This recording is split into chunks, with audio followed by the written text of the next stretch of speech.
Hi, this is Sheb. Welcome to the Faith Colloquium Podcast. Today, my guest is Rick Stoody. Rick did his PhD at UC Santa Barbara and teaches philosophy at Gonzaga University. And today we're talking about free will and moral responsibility. So, Rick, thanks for talking with me. Thanks for having me. I really appreciate the opportunity. So maybe the first question I ask that might have an obvious answer is, do we have moral responsibility? Yeah, we are morally responsible. Yeah, we are. I think that the question that is the interesting question is not so much, are we morally responsible, but what sort of control is required for us to be morally responsible? Okay. So there are people who we would say are not morally responsible, right? Like maybe kids. If a kid did something and someone got really mad at them, we would say like, they're just a kid or something like that. Is that right? Is that fair? Yeah, I mean, I've got a 4-year-old daughter and I would definitely hold her morally responsible for many of the things she does. Okay.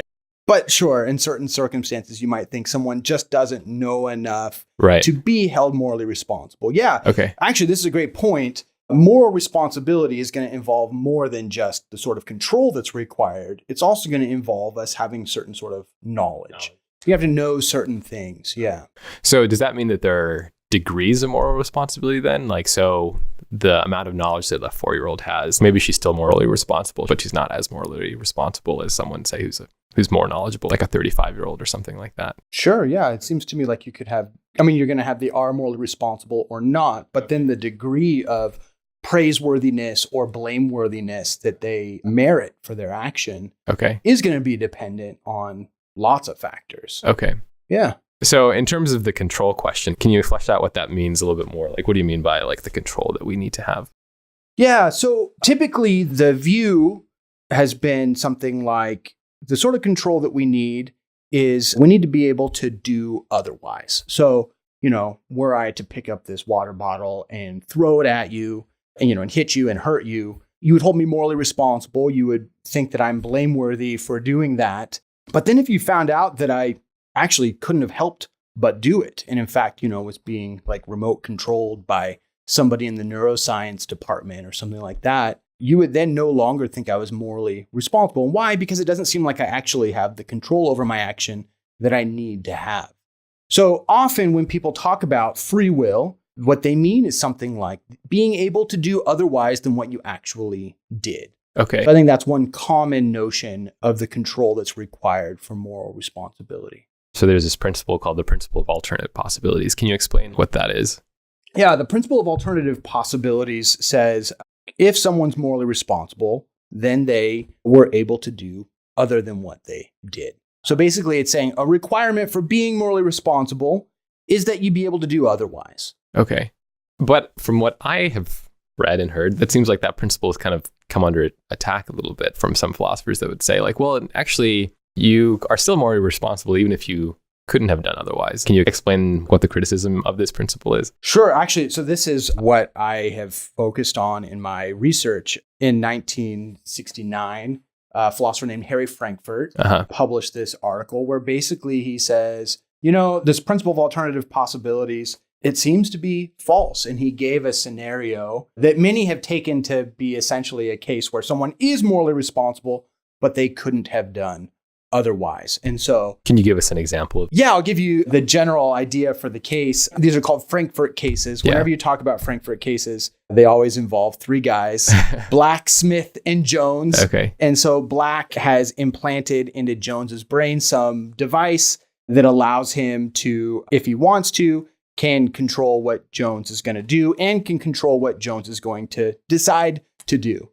And Black wants Jones, let's say, to shoot Smith, but he would rather Jones do it on his own. And so the idea is Black is, like hiding in the bushes while Jones, who is already thinking about shooting Smith, is in a position to be able to do it and has the gun and he's thinking about whether he's going to do it. And Black is an expert judge. He's able to see if Jones is not going to decide to shoot Smith, he will activate his device, causing Jones to choose to shoot Smith. Well, as it turns out, Black never activates his device, and Jones, on his own, chooses to shoot Smith and, in fact, shoots Smith. So the idea here is it looks like Jones is morally responsible for what he did. It looks like he's morally responsible for his choice. But it doesn't seem like he could have done otherwise. He couldn't have chosen otherwise. Why? Well, if he wasn't going to choose to shoot Smith, Black would have activated the device, and then he would have chosen to shoot Smith. So that's the general case that's often offered. Okay. So what do you think? I mean, that on the face of it, to me, that seems like, gosh, maybe we don't need the ability to do otherwise to be held morally responsible. Yeah, I actually am convinced by Frankfurt. I think, so the way that I presented it is actually not the way I think we should think about the issue, but it is the way that it's commonly thought about. I think the way that we should think about the issue is whether Jones's inability to do otherwise should have any effect whatsoever on us thinking he is or isn't blameworthy. So the idea is, rather than say, oh, Jones is morally responsible, we leave that question open and we say, does this situation, the fact that he couldn't do otherwise, should that have any bearing whatsoever on whether we see Jones as morally responsible? And the fact that Jones does what he does and Black has nothing to do with why Jones does what he does, to me suggests, yeah, that it turns out the ability to do otherwise isn't really what's required to be morally responsible. So that you could say Jones isn't morally responsible, but the reason why you would say he isn't morally responsible wouldn't be because he couldn't do otherwise. It would be for some other reason. Okay. Why? Because him not being able to do otherwise had nothing to do with why he in fact did what he did. So I think the way that I see this then is being able to do otherwise is not required for being morally responsible. Okay, so that's one way of thinking about the sort of control that's required. And I don't think that that's really going to be the right way. Okay. So the natural question then is, well, then what sort of control is required? And this brings in then another sort of control. And it's this idea of being like the source of your action. Okay. So that's kind of like the buck stops with Jones in this situation. Yeah. There's nothing behind him or anything like that. Yeah, the idea is if Jones is going to be morally responsible, it's got to be that he himself is the source of his action to shoot Smith. And were Black to have intervened, the buck wouldn't stop with Jones. Yeah, it would go all the way back to Black. Okay. Yeah. So then how can we think about people who aren't morally responsible? Let's say people who are like clinically insane or something like that. We would probably consider some of those people not morally responsible. Oh, that's a great question. Yeah, I mean, you might say, so using this kind of sourcehood way of thinking about things, you might say that they, in a sense, aren't really the source of their actions anymore. They're not able to be agents in that sort of a way anymore because of these psychological conditions. Okay. So your cognitive faculties need to be like functioning properly. Would that be a condition then of this control? Yeah, I would think part of someone who is going to have the right sort of control is going to have to be able to like deliberate and things like that. Yeah, if you unthinkingly are doing things, it seems like you're not really acting freely. Right. If I'm, as I'm talking to you, if I'm like messing with my fingernail or something like that and not thinking about it, I'm doing it, but it doesn't seem like I'm like freely doing it because it's not something that I'm like choosing to do. It's just something that I am doing. So maybe this gets back to the question about children, right? Like they don't have that ability to deliberate over their actions. So like when I think about my own kids, when they do something I don't like, I'll ask them like, why did you do this? As though I had, like expecting like some kind of like, oh, here's why I did this. But like often they're just not able to even give me any kind of reason or rationale for why they did it. Yeah. Although I think adults sometimes are like that too. Okay. Right? You shouldn't do something. Yeah. And you're like, that it would be so stupid for me to do this thing. Yeah. And then you do it, right? Yeah. You procrastinate or whatever. Sure. And you just think, why did I do that? Yeah. I don't really know why. I knew better. I knew I shouldn't have done it. Yeah. My life would be much better if I hadn't done that thing. Yeah. Why did I do that? Yeah. So if it's the case that you can have moral responsibility without the ability to do otherwise, then I'm wondering for people who believe in like determinism and a kind of like biological determinism, could those people still hold on to this view and say like, yeah, like people who are biologically determined, that you could still be morally responsible agents? Does that make sense? Yeah. So this is kind of getting back to that leeway condition. The classic argument against the idea that we could be determined and yet also be free or have the sort of control we need to have to be morally responsible centers on the principle of alternative possibilities. So it says, if you're morally responsible, you could have done otherwise. But if determinism is true, you couldn't have done otherwise. Right. So therefore, if determinism is true, you can't have the sort of control you need to have to be morally responsible.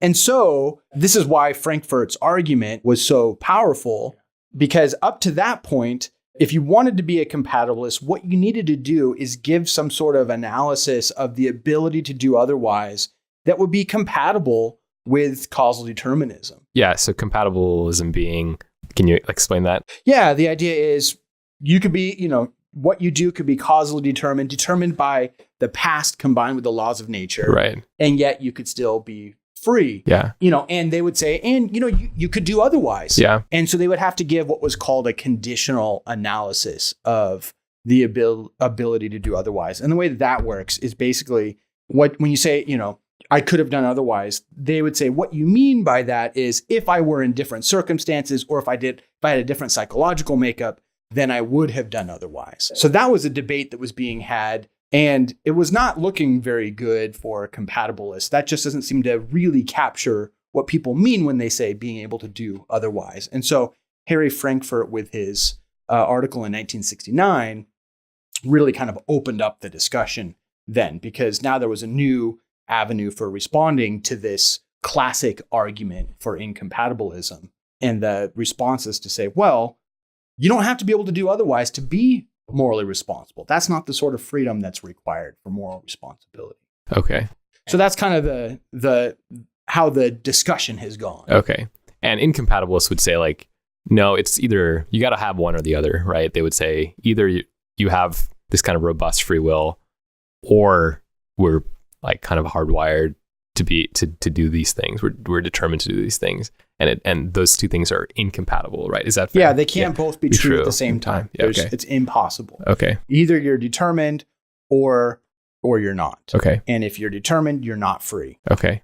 So this idea of being morally responsible as the buck stops here, this is where the source kind of comes from. Isn't it the case that with Jones, for example, that aren't there all kinds of events and situations and people that have actually caused him to do that, so that the buck actually doesn't stop with Jones, that buck actually stops somewhere else, or maybe infinitely into the past or something like that. How can we say the buck stops? What gives us the confidence to say that? Yeah, this is exactly how I think a compatibilist is going to kind of push things, right? Is going to say, well, first off, what do you mean the buck stops with you? Yeah. A lot of the choices that you make and your character and things like that are going to be at least partially determined by your genetic makeup, your circumstances, the family that you grew up in, where you grew up, all those sorts of things. Right. And so the question is well, what are we talking about when we say you have to be the source of your action? And this is, I think, really gets at the heart of what I think is the libertarian position. Libertarians think we do have free will and it's incompatible with determinism. And they're going to have to say something well, it means that you are the ultimate source. That is, what you do is determined by you, and there's nothing in the circumstances that led up to it that would lead to that action. Okay. So in some sense, it really is up to you. You as an agent are adding something new that wasn't there before. And that's how the buck stops with you. Okay. Do you think for Christians theologically, we have to have a strong account of the buck stops with Sheb or with Rick, so that we're not holding God or someone else accountable for our moral actions? Yeah, so the worry that you're raising here is, boy, you look around the world and there's a lot of evil and suffering in the world, and some of that's the result of people's choices and their actions. Yeah. And the question is, if if the buck doesn't stop with us at some point, but, goes all the way back. Yeah. And it's God who, set up ultimately the circumstances. Yeah. Then doesn't that make God the ultimately responsible for the evil that Sheb or that Rick does? Yeah. Yeah. I mean, this is a real worry that has been raised historically. So this is called the author of evil problem. And the worry is, how do we understand the world such that God is not the author of evil? Because God is wholly good. Yeah. Yeah. Yeah, so it seems to me to avoid that, we are going to need to introduce that sense, some sort of ultimacy, some sort of the buck does stop with Sheb, that your circumstances don't determine what you do, even if maybe they influence what you do. Yeah. And so maybe this is where the kind of the rational ability to deliberate and stuff like that comes in, because we're not determined, but these things are influences. We can actually reflect on our influences and our environment and our upbringing, at least to some extent, right? And say is that a decision I want to make, even if I've got these strong kinds of tugs to do that. Is that right? Yeah, I think so. I mean, we can say, look, I want this thing, but I know that this thing isn't good. Yeah. And so I think we can choose not to pursue that thing. Yeah. Even if we really, really want that thing. Yeah. Yeah. And so I really like the virtue ethics account of ethics and human beings. And the idea is your character is going to in part shape what you desire and things like that, and how you see the world and how you think about things. But you get to actually make choices that will shape your character. And so if you act in a way that goes contrary to maybe something that you desire, but it's good, well, over time, you're going to develop the habit of being able more easily to choose the good thing. And over time, your desire for that thing that you recognize isn't good will diminish. Okay. What's your take on certain theologians who would say actually human beings suck and we can't do anything apart from God's sort of rescuing our will or sanctifying it or something like that. That all human beings can do is just do destructive kind of terrible things. And how do you think about that? Who are you thinking of? So I guess folks like Luther, right, who would say no, the way the philosophers talk about free will is all wrong, and to be a person of free will is to be someone whose will is in obedience to God and stuff like that. And really our will is twisted and needs rescuing from God. Yeah.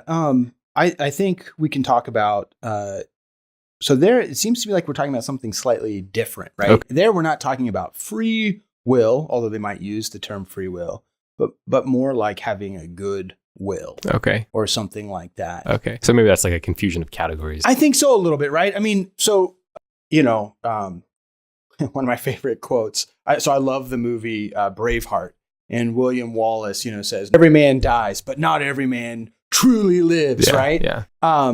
Well, clearly everyone's living, right? Yeah. So what he's talking about is living the good life, right? And I think that's really the sort of thing that these theologians are really focusing on, is, what it is to have a good will. Okay.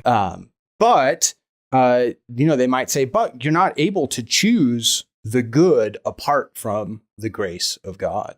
And would you say that that's true? That would still be true for your account then, that you would need some kind of divine grace to choose the good? Well, yeah. I mean, remember, I reject the principle of alternative possibilities. Yeah. And so I think you don't have to be able to do otherwise to be morally responsible. Well, sure. So I think you can choose what's bad and not have been able to choose what's good and still be morally responsible for it. Okay. And so I think, actually, I think they're right in that it is by God's grace that we are able to choose what's good. Okay. And God can still hold us morally accountable for the wrong actions we I think so, made. yeah. Okay. Yeah, why? Because you're the source of that action. Yeah. So I kind of talked about the leeway condition, right? That being able to do otherwise idea. And then the sourcehood condition, being the source of your action, the buck stops here sort of thing, as if they were two totally separate views. But there are a number of philosophers who have held that they are actually joined, that they're together. In fact, Aristotle seems to have held something like that, that free will is being the source of your action and being able to do otherwise. And a number of philosophers have debated about, which is primary. And so one of my favorite philosophers who works on free will, his name is Robert Kane. And he says that being the source is what's primary, but it's in being the source of your actions that you're then able to do otherwise. Okay.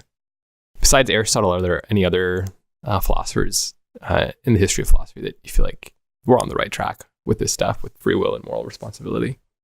Well, I've really focused on the principle of alternative possibilities. And I think St. Anselm at least raised some initial worries for the principle of alternative possibilities. John Locke also seemed to raise some worries for that. Okay.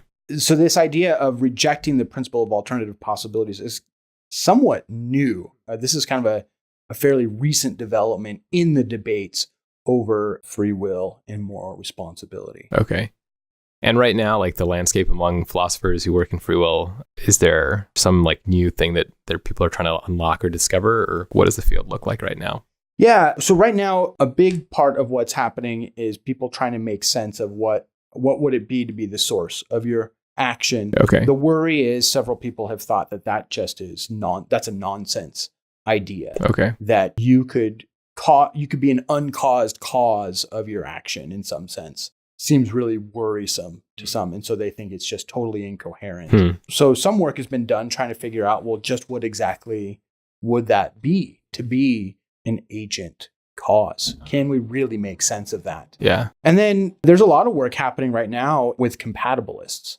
So offering different accounts of what sort of control you have to have over your actions to be morally responsible. And so they would, say, well, yeah, you have to be the source of your action, but what it means to be the source of your action is not that you're like the ultimate source of your action. Okay. Can I ask you like a fun question? So like there's this book, Batman and Philosophy. I don't know if you've come across it. But in one of the essays in the book is about the Joker and whether the Joker, we can hold him morally responsible for his criminal actions. Because he seems like he's insane. And yet Batman and the police force, they also hold him accountable and punish him and things like this. So I'm just wondering what you think about people like criminals like the Joker, right? Who seem like so brilliant, almost to the verge of insanity. Can we actually say like, oh yeah, that like they're wrong to do that. They're morally responsible to do that. So part of it's going to depend, I think, on which version of the Joker you're thinking of. Yeah. The one from The Dark Knight. That Joker certainly didn't seem to be insane. Yeah.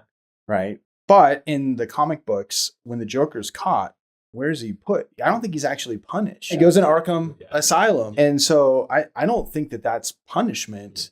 So if we're talking about somebody who really is insane, I wouldn't characterize what should be done with them as punishment, but as essentially preventing them from harming others and themselves by placing them in a psychiatric ward or something like that. So I have to say, I think that the Joker in The Dark Knight is morally responsible because he's not insane. And I think that's actually a much better character for Batman to fight against. And it really is a true villain, right? He's someone with just this nihilistic worldview. Okay. One thing I do want to say about the free will stuff is, although I don't think being able to do otherwise is required for moral responsibility, I think often we are able to do otherwise. Yeah, more often than we'd like to tell ourselves. I think so. Yeah. Yeah. Well, we hope you enjoyed this episode, and if you did, please subscribe and please share with your friends.